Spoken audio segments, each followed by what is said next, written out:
JEE main 2026 face 1-ൽ January 22 നടന്ന എക്സാമിലെ shift 2-ലെ 8th question ആണ് നമ്മൾ ഡിസ്കസ് ചെയ്യുന്നത്. ക്വസ്റ്റ്യൻ നോക്കാം. ഈ ഒരു ക്വസ്റ്റ്യൻ ജനറൽ ഓർഗാനിക് കെമിസ്ട്രിയിൽ നിന്ന് നോമൻക്ലേച്ചർ ഓഫ് ഓർഗാനിക് കോമ്പൗണ്ട് എന്ന് പറഞ്ഞ ടോപ്പിക്കിൽ നിന്നായിരുന്നു. അപ്പോൾ the IUPAC name of the following compound, ഈ താഴെ തന്നിരിക്കുന്ന കോമ്പൗണ്ടിന്റെ IUPAC നെയിം എന്താണെന്നാണ് ചോദ്യം. ആദ്യം തന്നെ നമ്മൾ മനസ്സിലാക്കേണ്ടത് ഈ താഴെ തന്നിരിക്കുന്ന കോമ്പൗണ്ട് എന്ന് പറയുന്നത് ഒരു എസ്റ്റർ ആണ്. അപ്പൊ എസ്റ്ററിന്റെ ജനറൽ നെയിമിംഗ് എങ്ങനെയാ വരിക? ജനറൽ നെയിമിംഗ് എന്ന് പറയുന്നത് നമുക്കെടുക്കാം ആൽക്കൈൽ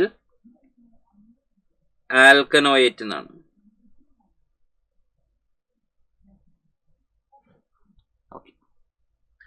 അപ്പൊ ഈ തന്നിരിക്കുന്ന ഒരു കോമ്പൗണ്ടിൽ ഈ പാർട്ടാണ് ആൽക്കൈൽ പാർട്ട്, അത് ആക്ച്വലി പ്രൊപ്പൈലാണ്. എൻ പ്രൊപ്പൈലിനാണ് ഈ പാർട്ട് വരിക. അപ്പൊ എൻ പ്രൊപ്പൈലിനായിരിക്കും നമുക്ക് സ്റ്റാർട്ടിങ് പോവുക.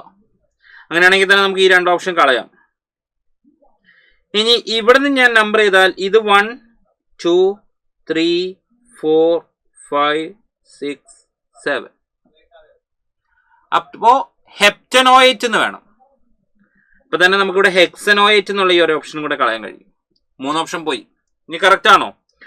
2 ബ്രോമോ, എൻ പ്രൊപ്പൈൽ ഓക്കെയാണ്, 2-ൽ ബ്രോമിൻ ഉണ്ട്, അപ്പൊ 2 ബ്രോമോ റെഡിയാണ്, 5-ൽ മീതേൽ ഉണ്ട്, 5 മീതേലും റെഡിയാണ്.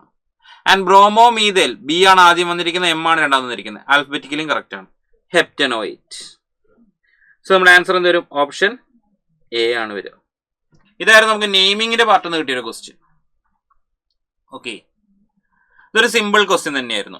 ആക്ച്വലി നെയിമിങ്ങിന്റെ പാർട്ട് നമുക്ക് ഡയറക്റ്റ് ഒരു ഫങ്ഷണൽ ഗ്രൂപ്പ് നേരിട്ട് തന്നു, അതിനെ വെച്ച് നമ്മൾ നെയിം ചെയ്യാൻ ചോദിച്ചു. നമ്മൾ അതിന്റെ ആക്ച്വലി ഫൈനൽ ആൻസർ എന്ത് കണ്ടെത്തി? എൻ പ്രൊപ്പൈൽ, 2 ബ്രോമോ, 5 മീതേൽ, ഹെപ്റ്റനോയിറ്റ് എന്ന് കണ്ടെത്തി. Is that clear? ഓക്കെ ആണെന്ന് കരുതുന്നു കേട്ടോ.